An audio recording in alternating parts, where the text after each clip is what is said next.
Halo teman-teman, salam sehat selalu untuk kita semua, salam sejahtera dan semoga Anda bersama dengan keluarga dimanapun Anda berada dalam keadaan baik-baik saja.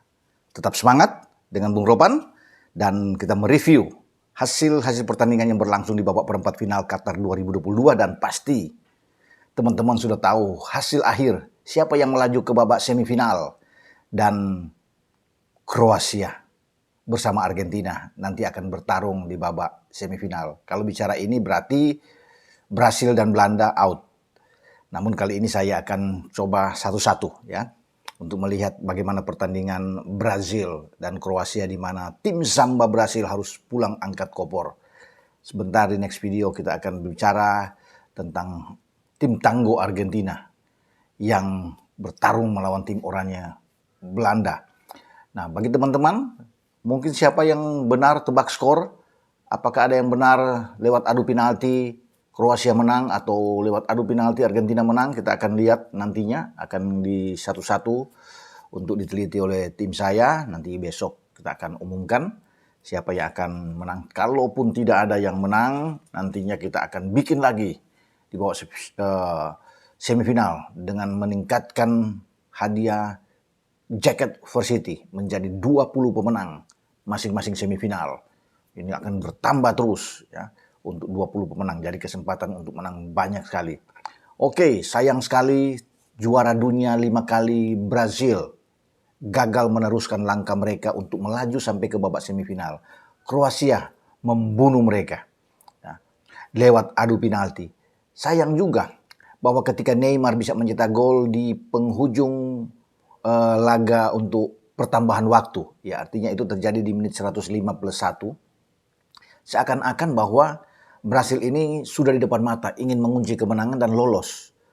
Ya, di mana mereka juga berambisi untuk bisa menambah satu gelar lagi menjadi 6 kali juara di Piala Dunia. Sehingga mereka menjadi satu-satunya tim yang melakukan itu. Karena di bawah mereka yang mengejar adalah Italia dan Jerman, di mana Jerman itu sudah tersisih lebih dulu dan Italia tidak lolos. Dan akhirnya Brasil tidak mendapatkan impian mereka, hasrat mereka untuk bisa mencapai semifinal, bahkan untuk bisa menjadi juara. Pupuslah harapan Samba Brasil dan Kroasia ini luar biasa. Tidak ada yang menduga bahwa sejauh ini mereka bisa mencapai babak semifinal. Karena di perempat final juga, di perdelapan final mereka mampu menundukkan Jepang dengan adu penalti. Jadi 2 kali mereka di fase gugur ini itu menang lewat adu penalti setelah Jepang dan sekarang Brasil. Mereka belum pernah kalah sejauh ini. Luar biasa bagi Kroasia. Dan apakah mereka akan mengulangi lagi kejayaan mereka ketika bisa menembus ya pertama kali final Piala Dunia di 4 tahun lalu di Rusia. Walaupun mereka di final kalah lawan Prancis. Tapi sejarah besar sudah ditorehkan oleh Luka Modric dan kawan-kawan.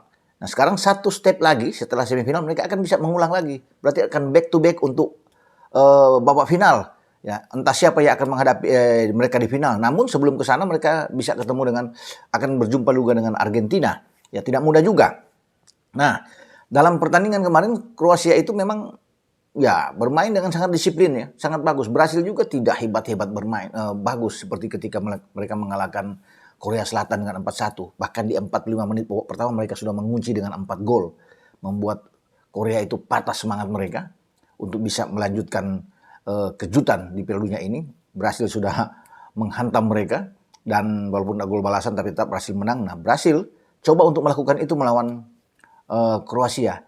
Tapi Dalic sebagai pelatih Kroasia mampu menerapkan suatu strategi jitu untuk bagaimana meredam permainan perpindahan bola passing-passing yang sangat bagus yang pasti akan dikembangkan oleh Brasil. Dan sejak babak pertama memang beda-beda tipis, nggak begitu jauh Kroasia terus memberikan perlawanan.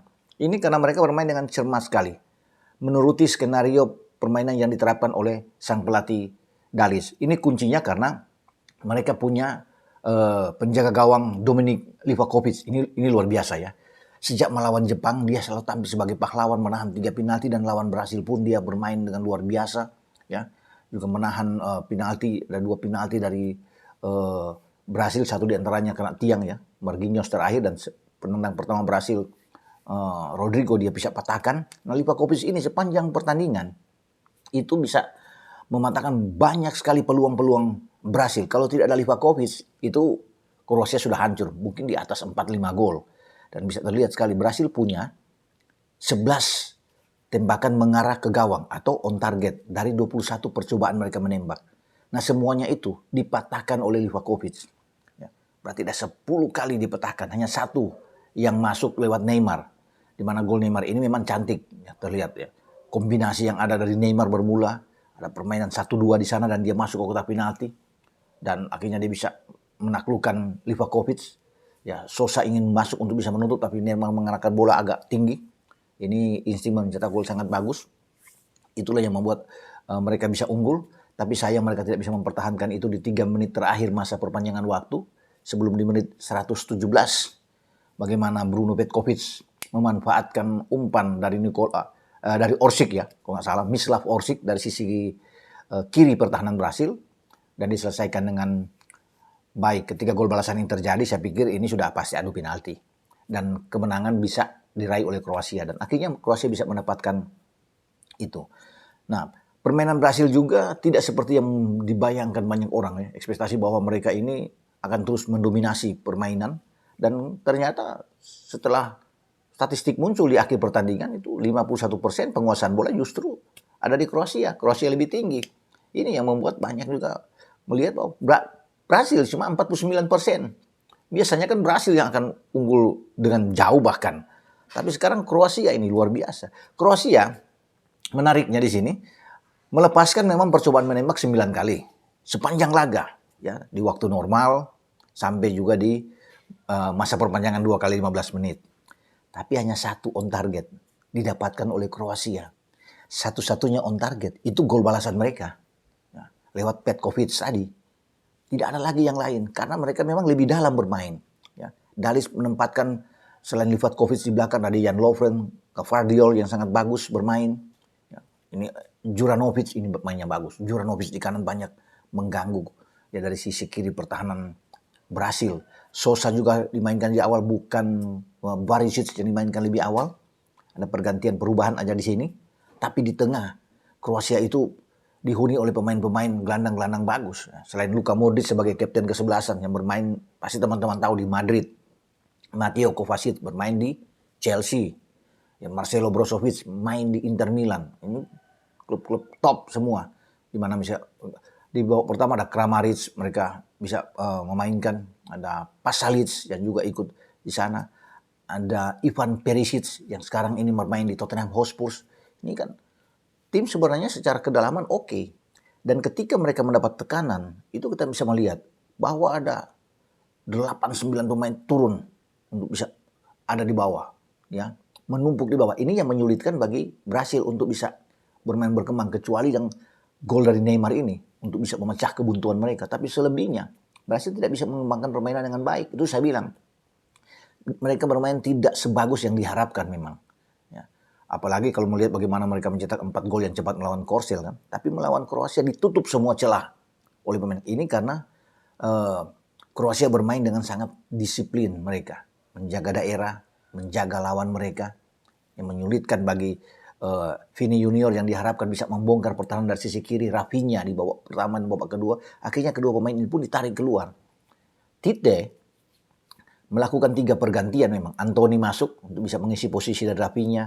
Di sana Rodrigo juga masuk untuk mengisi posisi dari Vini Junior. Pedro masuk untuk menggantikan posisi dari Richarlison ya. Nah, ini ada 3 pemain yang ada di garis depan Brasil ditarik semua.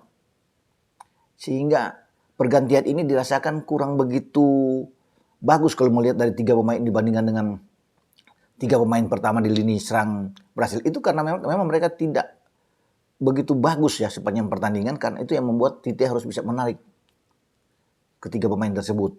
Gelandang-gelandang juga Paqueta, Casemiro juga tidak bermain dengan baik ya sepanjang laga yang diharapkan, sehingga ini menyulitkan buat mereka untuk bisa mencetak gol demi gol yang diharapkan.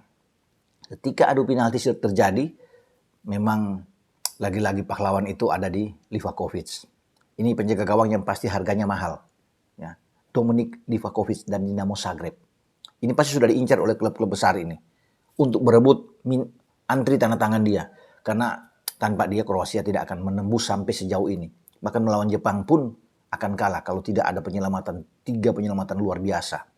Dan biasanya penembak pertama selalu akan menentukan. Ketika Rodrigo tidak masuk, ditahan oleh Livakovic, kemenangan sudah di depan mata memang bagi Kroasia. Dan semua penembak Kroasia itu masuk. Ya, luar biasa. Kalau bisa, Nikola Vlasic, ini penembak pertama ketika melawan Jepang. Dan dia ditugaskan oleh Dalic, ambil tendangan pertama. Dan dia melakukan dengan baik sekali. Kemudian Lovro Mayer juga melaksanakan tugas dengan baik. Apalagi Luka Modric, ya, bagus, udah pasti. Ya, bermain dengan sangat bagus dan saya pikir ini bintang luar biasa. Selain Livakovic, Modric, ya, usianya boleh 37 tahun, tapi pergerakannya bermain 120 menit. Ini tidak gampang untuk seorang Luka Modric bisa bergerak sangat mobile sekali di tengah. Ini juga menjadi kunci bagi Kroasia.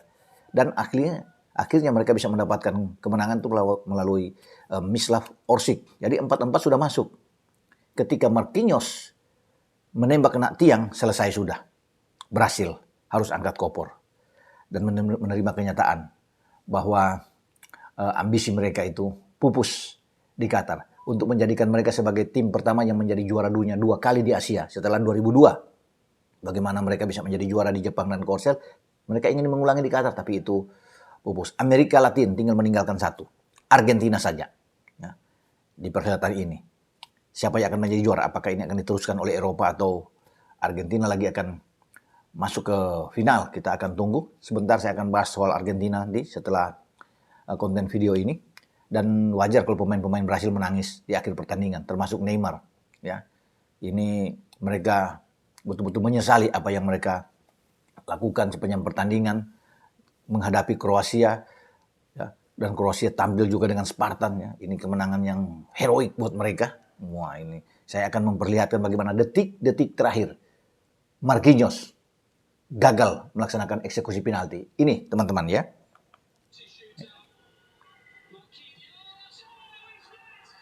Gagal sudah.